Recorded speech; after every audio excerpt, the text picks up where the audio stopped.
3 месеци пред избори и формално ќе имаме албанец премиер, но дали и во останатиот дел од мандатот по потреба ќе имаме и втор председател на владата? Колкава ќе биде моќта на првиот вице-премиер од ДУИ и покрај најавите од интегративците дека на Заев ќе му бидат врзани рацете, односно ќе се одлучува со консензус, премиерот повторно со ист став. Првиот вице-премиер ќе го менувал кога ќе бил одсутен. За тоа се потребни измени во деловникот на владата, бидејќи функцијата прв вице-премиер не е предвидена. Деловникот дали на оваа седница или на следните ќе се смени, заради тоа што имаме воспоставено систем на прв заменик председател на владата или прв вице-премиер на владата и уште тројца вице-премиери има владата. Во тоа треба да направиме точно разграничување дека во отсуство на премиерот, првиот подпредседател, заменик председател на владата го заменува во делокругот на надлежностите.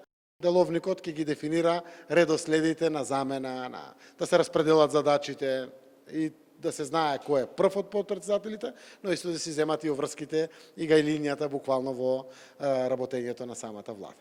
Груби пак веќе на големо во јавноста ја промовира својата нова улога. Ги координира министрите од ДУИ, порача дека заеднички со Заев на дневно ниво ќе ги носеле и имплементирале одлуките. Тој кој што е прв подпредседател на владата го заменува председателот на владата во негово отсуство.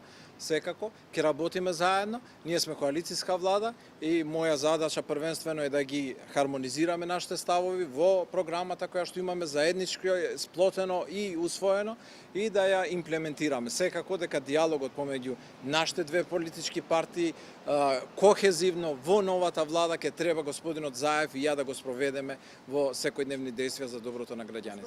Пред извесно време и Ахмети потврди дека владините одлуки ќе се носат со консензус.